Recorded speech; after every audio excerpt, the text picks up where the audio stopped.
Então, alguns estão dizendo, quem é aquele cara lá, né? Eu estou falando de mim, depois eu falo de Jesus. Eu tenho que dividir as coisas. Mas eu participei dessa igreja desde o tempo que estava lá, numa escola ali, que eu esqueço o nome, porque eu já estou velho. Mas, Evaristo de Antônio, isso. E em 1990... Foi em 1990 que eu trouxe uma palavra que eu disse, mas eu não sei fazer isso.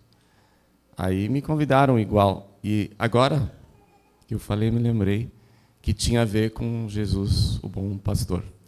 E agora que eu lembrei. Então é assim, às vezes eu sou um pouco espontâneo, porque eu não sou tão organizado. Mas se vocês que não me conhecem puderem simplesmente pensar, Jesus, quem é que ele é? O que eu posso aprender sobre ele hoje para crescer no conhecimento de Jesus Cristo, nosso Salvador, nosso pastor? E também a parte mais espiritual. Eu quero enxergar um pouco mais. Então eu vou usar vários textos aqui, um pouco, porque é difícil falar de Jesus como bom pastor e ficar só na ideia que ele busca o que estava perdido. É verdade, Jesus veio aqui para buscar e salvar o que estava perdido. E hoje nós vimos isso, de uma forma muito, muito clara. Só que, quando me convidaram para falar, eles falaram, não é só isso, Blaine, a gente quer que tu fale sobre tudo mais que significa Jesus ser o pastor. Sim, obrigado.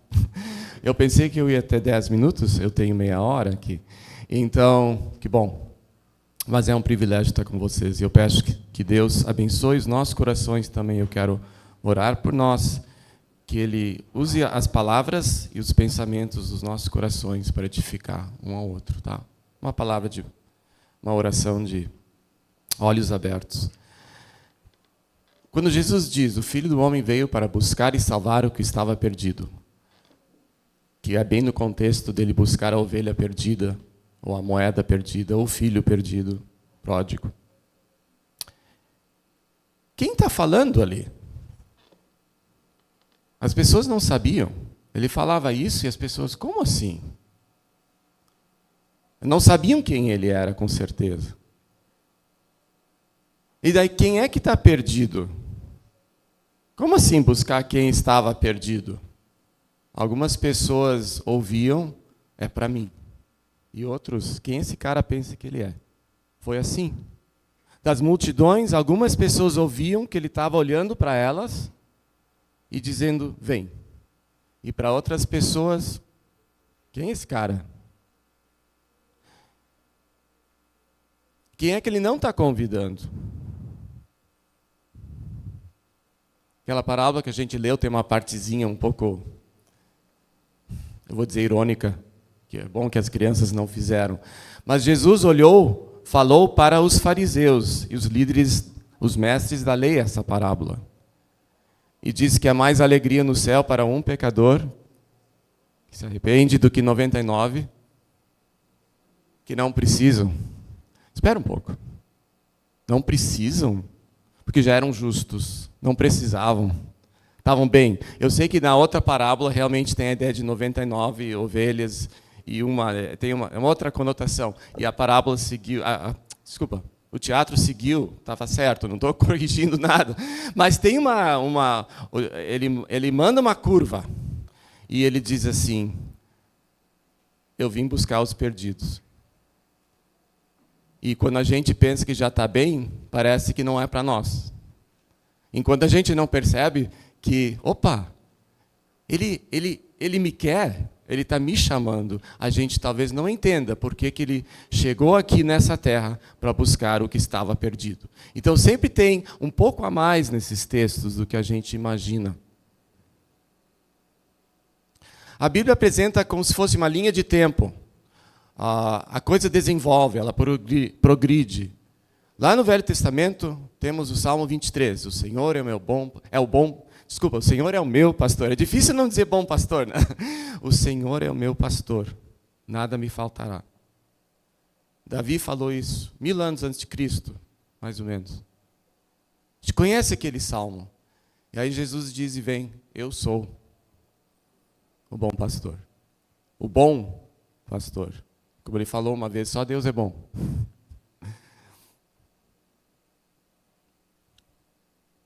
Quando a gente fala de Jesus como pastor, a gente vê o coração dele por nós, o cuidado que ele tem. Ele ama as suas ovelhas. Ele sente, ele dói quando uma se quebra, se perde. A gente viu isso no teatro. A alegria de poder encontrar aquele que não estava legal, que estava preso, estava sendo perseguido por um lobo, e assim vai.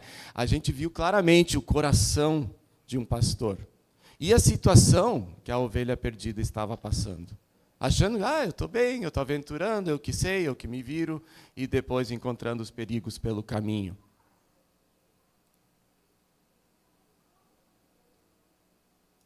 Nós nos desviamos com facilidade. O profeta Isaías diz que nós todos, como ovelhas, nos perdemos. Todos nós nos desviamos do caminho. Mas ele carregou nossos pecados. Diz que o Senhor pôs sobre ele os nossos pecados.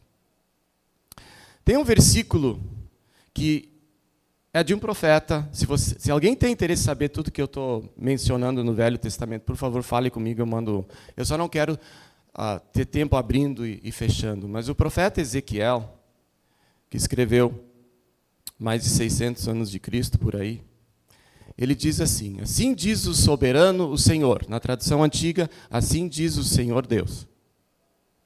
Eu mesmo buscarei as minhas ovelhas.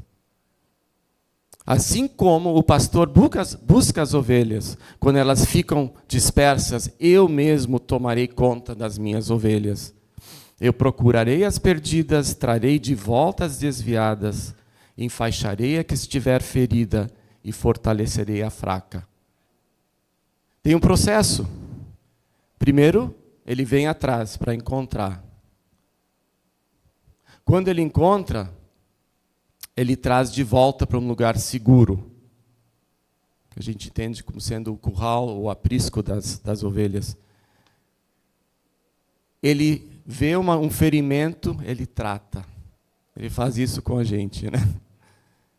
Ele vê algo que precisa de recuperação, de correção, é só uma ferida porque dói. E ele trata, ele restaura. Falei que fala do coração que Deus tem por nós. E quando a gente está fraco, ele fortalece. E isso continua a nossa vida toda. Porque a gente precisa ser fortalecido pelo nosso Deus. É fácil dizer se fortalecer. Ser fortalecido, porque é Ele que nos fortalece quando a gente se fortalece nele. Então essa profecia falou, eu mesmo buscarei as minhas ovelhas, lá em Ezequiel. Dali a pouco, uns 2 capítulos depois, ele diz, meu servo Davi será o pastor deles. E aí, quem já estudou comigo, cria um certo enigma, paradoxo, né? Como assim? O Senhor Deus diz, eu mesmo buscarei minhas ovelhas. Aí, meu servo Davi será o pastor, e terá um só rebanho e um só pastor. Davi, naquele contexto, se refere a Jesus, o Messias, o prometido Salvador. Porque Jesus veio buscar. Ele não ficou lá longe. Vamos ver se eles se ajeitam, né?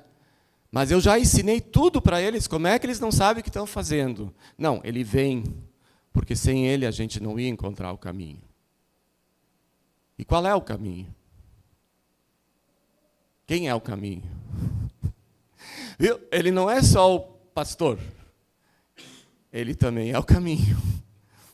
Porque se a gente andar com ele, ele sabe o caminho, ele é o caminho. Então tem muitas facetas, eu posso dizer, que unem essa experiência quando a gente diz, o Senhor é o meu pastor, nada me faltará. Não temerei mal nenhum, porque tu estás comigo. Ele não nos indicou o caminho para depois cair fora. Ele anda junto com a gente. A gente não está sozinho, como uma das músicas muito bonitas que a gente cantou hoje à noite. Prepararam assim o caminho, né? E como que Ele cuida de nós? Tem um texto em Isaías que diz, bem num texto que fala sobre anunciar as boas novas. Na tradução antiga, eis aí está o vosso Deus. Na mais moderna, aqui está teu Deus. É tipo, olhe, Ele está aí. É mais ou menos isso, no bruto, no sentido bruto.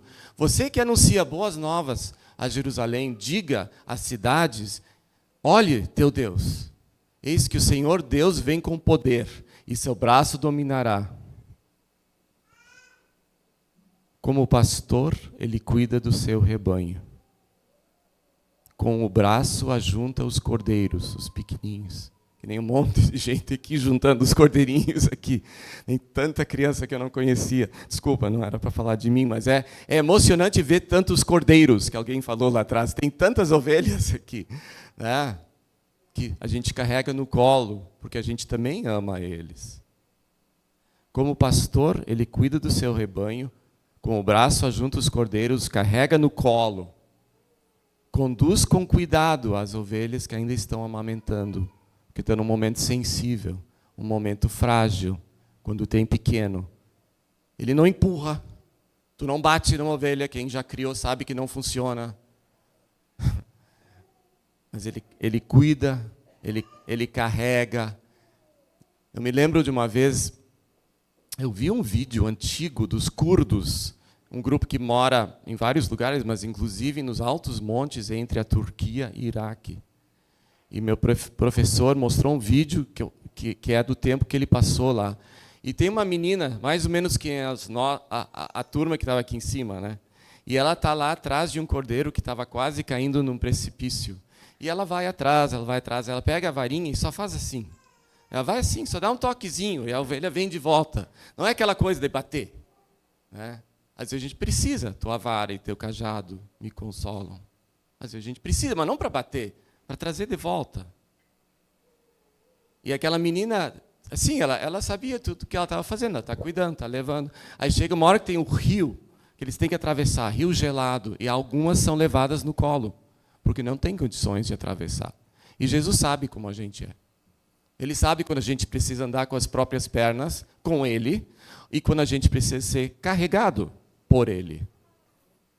Às vezes nós também somos os braços de Jesus quando a gente ajuda a carregar alguém. Mas lembra que quem está dentro de nós carregando aquela pessoa, me entende? A gente também, nós somos os braços de Cristo, nós somos os pés que anunciam boas novas, mas nunca sem Ele. Aí não dá. Jesus, no Evangelho de João, capítulo 10, diz que eu sou a porta das ovelhas. Eu vou lá, se vocês quiserem acompanhar, pode ir. Esse aqui eu vou abrir. João, capítulo 10.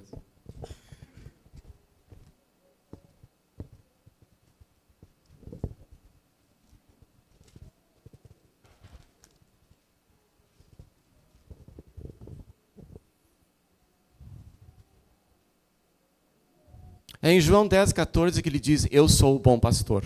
Tá? É dali que vem o nosso tema de hoje à noite, com as crianças. É em João 10. Então, por isso que eu pensei, vamos abrir um pouquinho mais. No versículo 4, ele diz, fala sobre conduzir para fora as suas ovelhas. Ele vai adiante delas, e elas o seguem, porque conhecem a sua voz. O pastor das ovelhas, Jesus, ele não empurra. Ele vai na frente. E o que Jesus fez aqui na terra para nós seguir os seus passos? Tudo, né? Mas assim, ele foi o primeiro que cumpriu toda a vontade do Pai. Se ele está dentro de nós, a gente está cumprindo sua vontade, que é crer nele e segui-lo. Jesus foi o primeiro que morreu, mas a morte não o segurou. Então, quando diz que ele veio salvar o que estava perdido, não é só dar uma vida melhor. Ele abre o caminho para a vida eterna. Esse assunto vai longe, não pretendo falar tudo hoje à noite, mas pensa nisso. Jesus, ele deixou passos para nós seguirmos. Mais ou menos assim diz o apóstolo Pedro fala sobre o sofrimento de Jesus naquele caso. Mas a gente não está sozinho. Outro texto, Jesus diz: venham a mim, vocês que estão cansados e sobrecarregados. Tomem sobre vocês o meu jugo, minha canga, se vocês conhecem esse termo. Já viram uma canga que é para 2 boi? Eu sei que agora não tem muito isso por aí, mas talvez viram num livro de história. Mas uma canga tem lugar para 2, não para 1. Tem também, né? Mas Jesus disse: não, eu vou na minha canga, tu vai na tua. Não, ele diz: vem comigo e tomem a minha canga. Ele e nós. E a gente vai na direção que ele quer ir. Então, tudo isso é uma maneira de quebrar a nossa mente que não consegue imaginar a profundidade do amor de Deus e do plano dele. A gente se limita muitas vezes a uma mera lógica. Eu procuro ser lógico, mas vai além. Para enxergar o amor dele, eu preciso ver que ele está me convidando para andar junto. E viver isso no dia a dia. E não só eu e ele, né? Porque a gente percebe, opa, tem mais gente nessa canga. Porque a gente é um rebanho. Um só rebanho. No mundo inteiro, a gente está seguindo o mesmo Jesus. Eu imagino que tem alguém aqui que veio para visitar, porque tinha uma criança. Eu não sei, eu vi visitantes, eu não preciso saber os detalhes, mas é tão bom conhecer pessoas que estão seguindo a Jesus no outro lugar, né? E estar junto e ter o mesmo Senhor. Então, é tudo isso e mais. Tá? Daí ele diz no 7, que eu demorei para chegar. Então Jesus afirmou de novo: digo-lhes a verdade, eu sou a porta das ovelhas. Esse é mais complicado. Ele diz no versículo 9: eu sou a porta, quem entra por mim será salvo. Entrará e sairá, e encontrará pastagem. Ele vem para nos alimentar.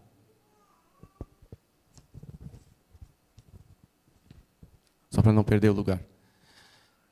Eu sou a porta das ovelhas, quem entrar por mim, entrará e sairá. Jesus veio para um povo que estava com fome. Eram cegos que estavam guiando eles não viam a vida. Jesus veio para tirar eles da vidinha que eles viviam, para eles sair daquele sistema velho e entrar numa coisa nova, a nova vida que nós temos em Cristo. Só que um tinha que abrir o caminho. Eu não estou inventando isso, porque tem uma profecia que diz, não estou inventando, não estou tentando acrescentar coisas ao versículo. Lá no livro de Miqueias, fala de um ruído de uma grande multidão, tudo juntado dentro de um aprisco, parecia a Bienal.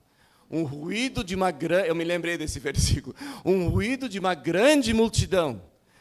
Como se fosse... Não tinha como sair. E diz que tem um que vai surgir no meio deles, que vai romper. A ideia de abrir uma brecha. A tradução nova não traz essa palavra. Ela vai direto para a ideia que ele abre o caminho. Então, se a gente consegue imaginar, Jesus nasceu aqui, na nossa realidade, para abrir o caminho para uma nova vida. Então ele é a porta, porque ele é a única maneira de entrar nessa nova vida. Jesus disse: ninguém vem ao Pai. Ele não diz vai, ele diz vem. Ninguém vem ao Pai, porque o Pai está em mim. Ninguém vem ao Pai, a não ser por mim. Então, quando a gente entra dentro da vida de Jesus, a gente sai da nossa velha vida, e a gente entra na nova vida. Jesus é a porta. Daí onde é que ele está agora? Eu estou na nova vida, né? Ele está lá na porta ainda? Ele sempre vai ser a porta, enquanto tiver gente que quer entrar. Mas esse texto diz: o seu rei irá adiante dele, sim, o Senhor, à sua frente. Ele é a porta, ele também é o bom pastor. A gente entra na vida nova com ele, entrando na vida dele. Ele nos tira da vida velha, mas ele está ali na frente ainda. O nosso rei, o nosso Senhor, nosso pastor. O lugar do pastor é na frente. Eu espero que eu não confundi ninguém. Dá uma olhada lá em Miqueias 2, o versículo é um pouco enigmático, mas quando eu descobri isso alguns anos atrás, com vocês, em alguns estudos, me emocionei, porque João 10 é bem isso, né? Ele é a porta e também é o pastor. Parece uma contradição, né, para a lógica. Como é que ele pode ser as duas coisas, né? É o caminho, mas também é o destino. É a porta e também nosso líder, nosso rei. O Salmo 139 diz: Tu me cercas de trás, por trás e pela frente, e põe tua mão sobre mim. A gente limita Deus.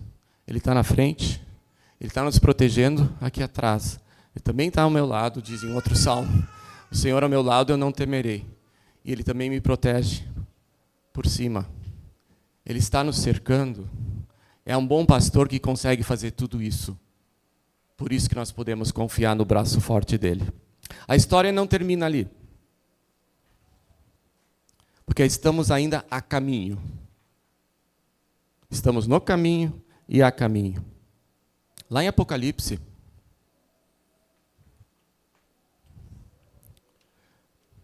eu acho que isso aqui eu vou ter que abrir. Não, eu tenho aqui. Lá em Apocalipse 7, diz que o cordeiro que está no centro do trono será o seu pastor, e os guiará às fontes da água da vida, e Deus enxugará dos seus olhos toda lágrima. O cordeiro. Opa! Esqueci uma coisa. Jesus não é só o pastor. Também é o Cordeiro de Deus que tira os pecados do mundo. Opa! Pode ser pastor e cordeiro ao mesmo tempo? Sim. Porque nós somos cordeiros. Ele se tornou um de nós. Mas é o Cordeiro de Deus, que Deus trouxe. O Cordeiro que deu a sua vida na cruz para nós termos vida. Então não é só o pastor, ele também é a Cordeiro. É que ele não é só Deus, ele é homem. Né? A gente tem muito isso, né, na Bíblia, que são as duas coisas, não uma ou a outra. Mas Jesus é chamado no livro de Apocalipse, que é o fim da história, ele é chamado de Cordeiro. Um cordeiro forte, cordeiro com autoridade, mas ele ainda é humilde e manso de coração. Nosso Deus é tudo isso. Ele é o mais alto e sublime ser que também habita com aquele que é manso e humilde de coração. Vou repetir o versículo. O Senhor que está no centro do trono será o seu pastor, e ele os guiará às fontes da água viva. Nós estamos ali, sendo guiados às fontes. Quando a gente chega lá, a Bíblia também fala sobre isso. Quando a gente chega lá nas fontes da água da vida, onde é que vem aquela... A fonte é onde começa, né? Onde é que começa a água da vida? No livro de Apocalipse 22. Eu vi o rio, não é nem mais uma fonte. Eu vi o rio da água da vida, procedendo do trono de Deus e do Cordeiro. Aquele que é Deus, também é Cordeiro. O trono, eu vi o trono de Deus e do Cordeiro. E a vida eterna vem dali. A vida eterna, a fonte da água da vida, a fonte de alegria, a fonte de tudo que Deus tem para nós, vem do trono de Deus. E um dia nós vamos chegar lá nesse rio, que não é só uma fontezinha, né? E nós vamos enxergar, diz que eles verão a sua face. Eu pensei que a gente não podia ver a glória de Deus. Pois é. A Bíblia nos leva lá, para aquele dia. Quando a gente pode ver tudo que Ele é. Eles verão a sua face e o seu nome estará nas suas testas. E o Senhor Deus os iluminará para todo o sempre. Tem um final da história. O nosso pastor está aqui lidando com nossas fraquezas, nossas dificuldades, ainda tratando coisas que a gente sabe não agradam a Ele, mas Ele nos ama e está junto e nos dando a sua justiça para a gente ser aceito por Ele sempre. Ele ama mesmo, Ele ama tudo que nós somos, não só a parte legal. Ele ama a gente. E Ele vê lá na frente o que nós seremos.